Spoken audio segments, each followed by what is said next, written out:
Alright guys, we got this beauty here. Started icing up, so I don't know if we have an airflow issue. I didn't see that, but trying to figure out what refrigerant this is. There's no label anymore. Yeah, there's nothing inside, so I'm gonna have to check the compressor. I'm not familiar with split systems, if there's another way, but I don't see any labels here. So like I said, this was icing up. I checked pressures. It's like, what was it, like 50 psi low side, 200 some on the high side. So if it's R22, it's within specs. If it's 410A, it's like a lot low. So if it was 410, I feel like it wouldn't be sweating over here. But like I said, if there's like bad airflow or something, that could be that too. But I'll take it in here and check the compressor information. All right, so we popped the top off of this beauty. Now this is a, I don't know if I can show you guys.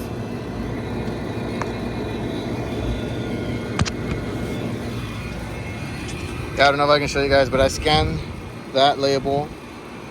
Like I said, I don't see any other labels, so scan that. It's a, has to have been a replacement. It's a 407C specifically compressor. It's POE oil.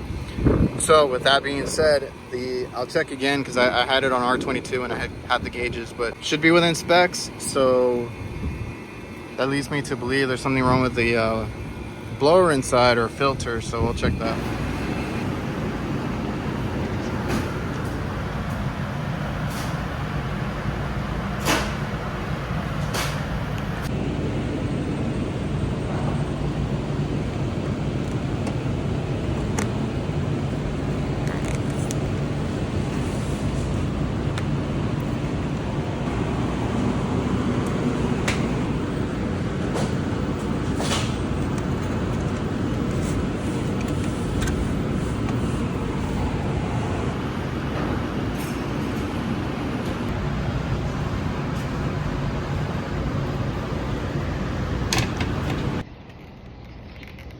Three for three. Friendly reminder, change your filters. All right, fairly simple. Now that customer, well, a lot of our customers either do their own filter changes or have a filter company if it's like on the roof. So they do their own filters.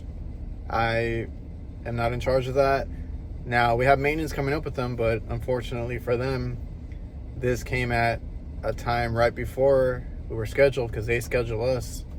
That was going to be next month, so had an easy one there. Of course, I did them a solid. You know, I go on the roof, kind of give a glance at everything, do some quick little checks here and there, make sure everything's working. Go inside.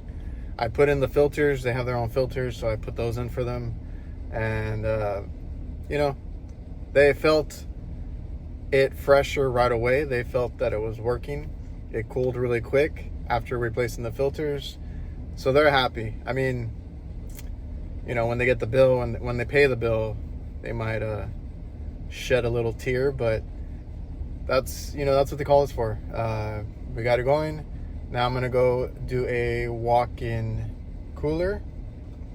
We'll see how that goes. I'll do a quick check. I'm not sure. I think it's just not reaching temp, so we'll see what it is. I think it's an older system. I don't think I've worked on it in a while. All right, so I don't hear anything, don't feel anything.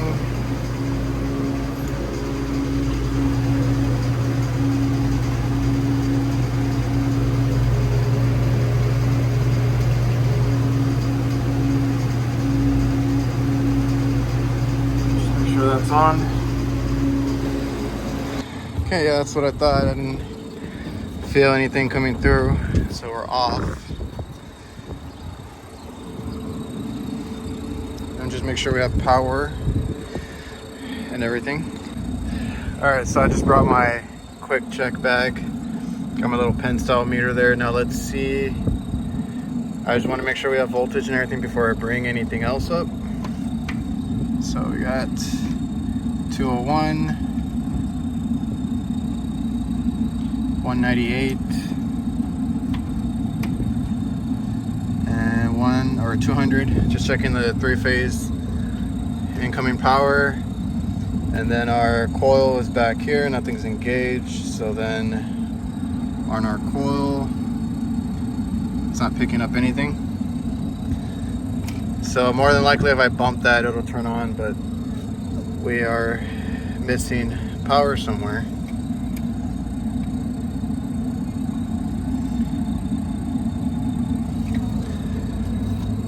So this one has a bypass little fuse circuit.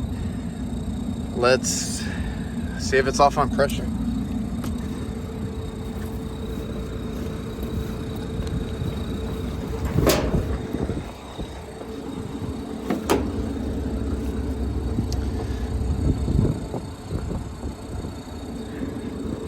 So I'm gonna verify if it has pressure.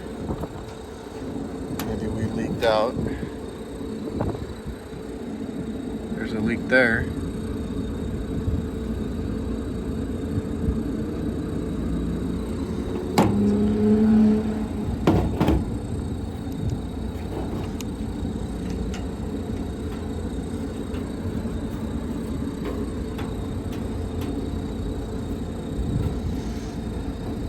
Oh boy. Now these both have gaskets.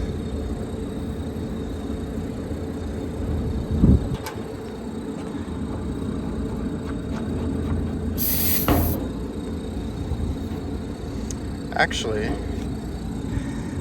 we have pressure, 217. So that's what I was thinking. I'm a little suspicious of that, what do you call it? Thermostat. So let's go bypass that thermostat.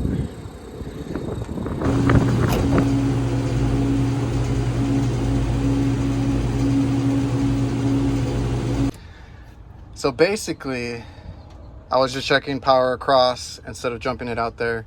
So if I have power across, that means they're open because you're reading a different leg, or one leg and one ground.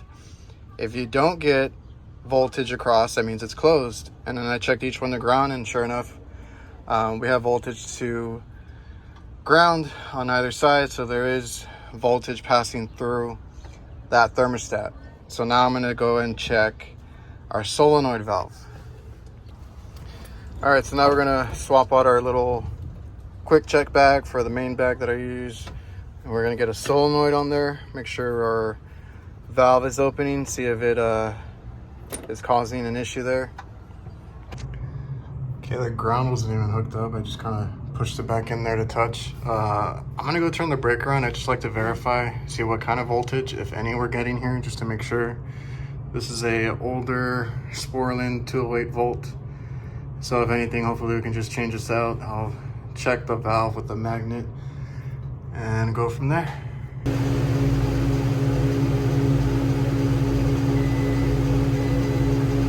So yeah, we should be opening that valve there. So this is fairly easy to check. Came off easy also. I think I do have this style in my van. And right now, if you hear the refrigerant, that means the valve is still good. All right. Hopefully you guys can hear that, so let me go get another valve. Man, I almost thought I didn't have one, but I found one. So let's get this one off.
squish all the wires together. So it's just 2 wires power, 2 wires to hook up.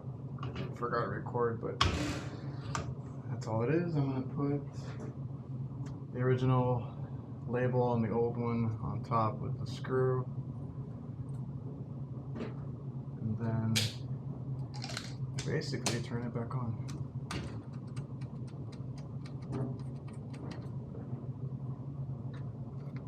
It's an old unit, but I don't know, just in case they want the original. These are universal, the ones I get. Okay, so yeah, now we should be able to turn it on, and I'll put that back to temp, and then we'll just wait for it to reach temp. And we're good. I can hear it. It's going through. We're gonna check the temp, close up everything, clean up. Just noticed I'm missing my pliers wrench. I'm going to go back to my last call from yesterday, actually. So yeah, let's get this closed up. You can feel the refrigerant. We're good. So we got a clear side glass. It's like 40 some degrees inside, sweating nice. I don't think we have a charge issue.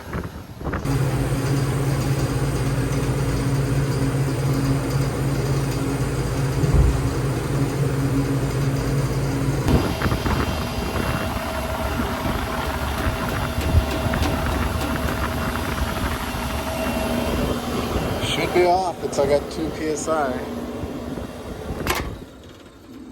This thing's gonna need quite a bit of repairs.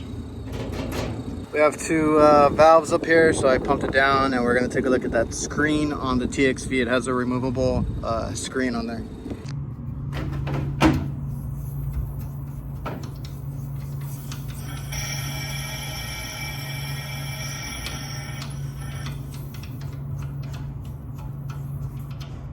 It's probably gonna end up being a change out, just because of how old the unit is. So we'll see what they say. I'm gonna give them the option for that or to repair. It looks like either, I mean, we could have a faulty TXV. I did open the stem on it. I opened it so I could let more refrigerant through, because it looks like the last few circuits are not getting enough refrigerant, or any at all. They weren't even cold. And there's like a restriction somewhere in that area. So if we do repair it, it's gonna be a lot of things. It's gonna be possibly changing out that TXV. I checked the strainer on it. It was, you could see through it. So I just wanted to show, like, taking it off. And when I took it off, I left pressure purposely so that we didn't have to pull the vacuum, because I just wanted to peak and then put it back. There was some vapor coming out. It was never flat. So I do that for like that, or hot swaps, like on pressure controls and stuff like that. Just make sure it's not flat, because then you have to do a vacuum. That's how we do those.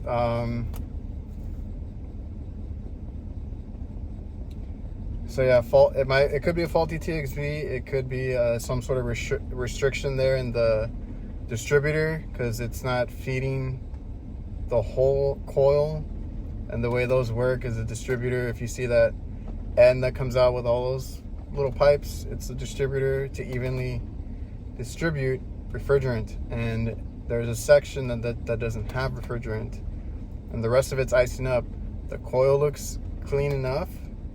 It's not packed, it's not dusty, fans are working, pressures are high, so it should be passing through fine. So it's either going to be a faulty TXV or something wrong with the distributor, backed up into the coil. We'd have to flush out the coil, possibly change the TXV, and then up here I'd have to change the dryer and the pressure control, because it's acting up. And at that point they have to consider, are they gonna keep it, replace it, because that evaporator, I don't think I showed it too much, but the back fins are falling apart. There's already a section missing, and it has electric heat. I'm thinking they converted it from a freezer, because I don't think they had all these units before, and then they might have like converted one to a cooler and added a freezer, because the freezer is a little bit newer. I don't know how they do this stuff, or they repurposed an older coil or something. So the fins are in rough shape. Up on the roof, it's not in the best shape either. It's rusted out a lot. So at that point, they either can get a new unit or keep dumping money into it, which I'm okay with. That's how I make my money. I don't sell stuff. I don't sell them new units. For the most part, this customer buys their own equipment, so they just hire me for labor, which would be like half a day here mounting, well, removing the old ones, mounting the new ones, and putting the line set together, and that's it. And then refrigerant, but we all know how much that costs right now. So if they want to repair it, I'll show it. If not, it'll be a change out soon. So it's always up to the customer. I'm going to leave everything in writing and talk to them, see what they want to do. So I'm going to go restock on all the parts that I used over the weekend, and go check or follow up on a few customers for different things that I have going on. And that's going to be my day right there. Probably do some paperwork after work and, you know, call it a day. Hope you guys enjoyed the video. Remember to like, comment, subscribe, all that good stuff. If you have any questions, leave them in the comments as well. And I'll see you guys.